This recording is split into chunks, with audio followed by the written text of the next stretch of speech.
જય સચ્ચિદાનંદ. કંઠે બિરાજો હે દાદા, ઉચરાવો સવડી ભાષા. કંઠે બિરાજો હે દાદા,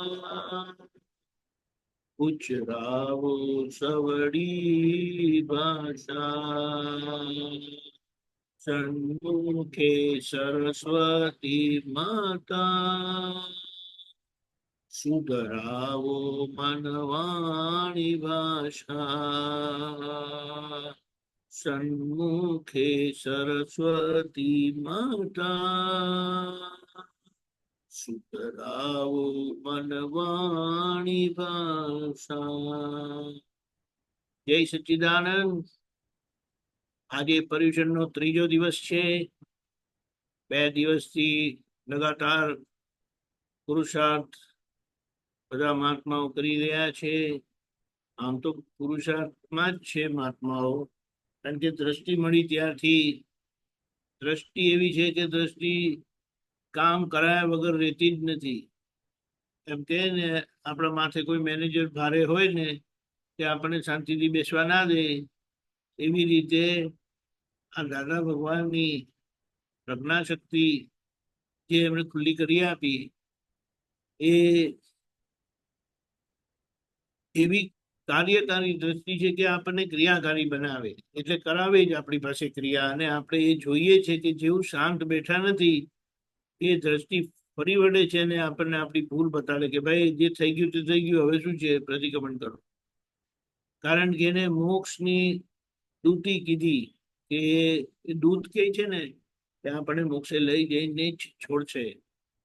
તો મોક્ષ માર્ગમાં જો મોટા મોટું અવરોધ હોય તો એ બુદ્ધિ જ છે.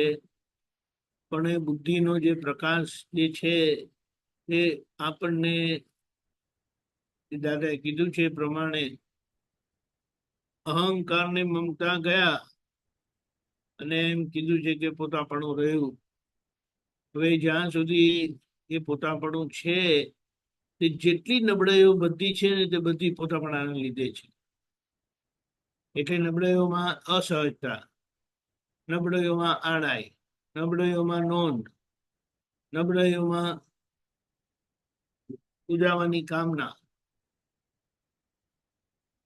આ જેટલી બધી ખામીઓ છે ને તે પોતાપણાના લીધે છે.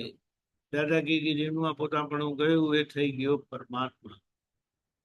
એટલે એમના માટે કીધું આઈ માઇનસ માય ઇઝ પરમાત્મા, આઈ પ્લસ માય ઇઝ જીવાત્મા.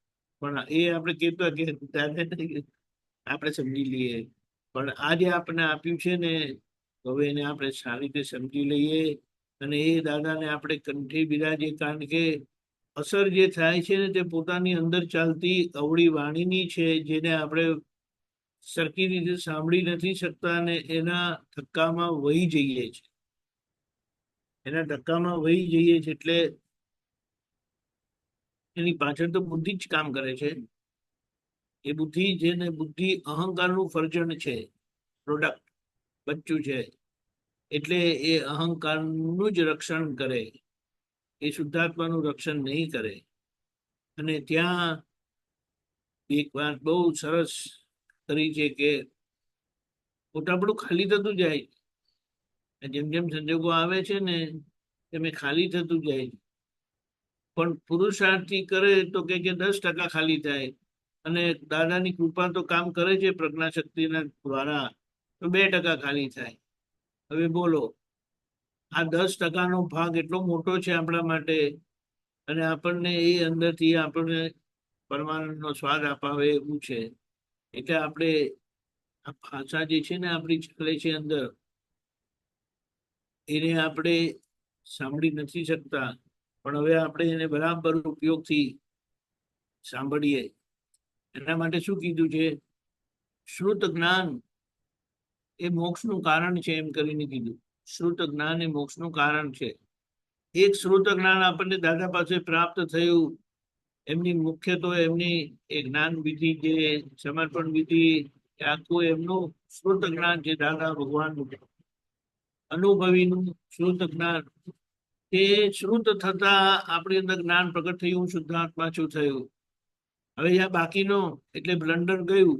હવે જે ભૂલો જે બધી બાકી છે ને બધી, એ ભૂલો પાછી એ વાણી દ્વારા જ વ્યક્ત થાય છે. એને આપણે સાંભળી લેવાની છે. અહીંયાથી અહીંયા જ આટલું જ સાંભળવાનું છે.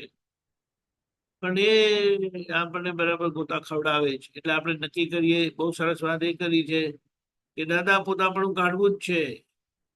આમ મારી વાણીને આ અંતર વાચા કીધી, જે અંદર ચાલ્યા કરે છે ને આપણી અંદર, હવે ત્યાં એ દાદા ગોઠવાઈ ગયા. કંઠે બિરાજો એ દાદા ઉતરાવું સવડી ભાષા.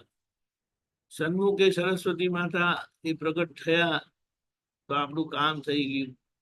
એ જ પ્રાર્થના સાથે બધાને પર્યુષણના શુભેચ્છાઓને ખૂબ દબાવીને પુરુષાર્થ કરીએ આપણે બધા, કે જેથી કરીને બધામાંથી દાદા બોલે નહીં.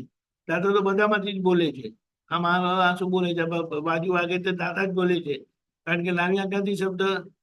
હવે દાદા જીવવાનું છે આપણે.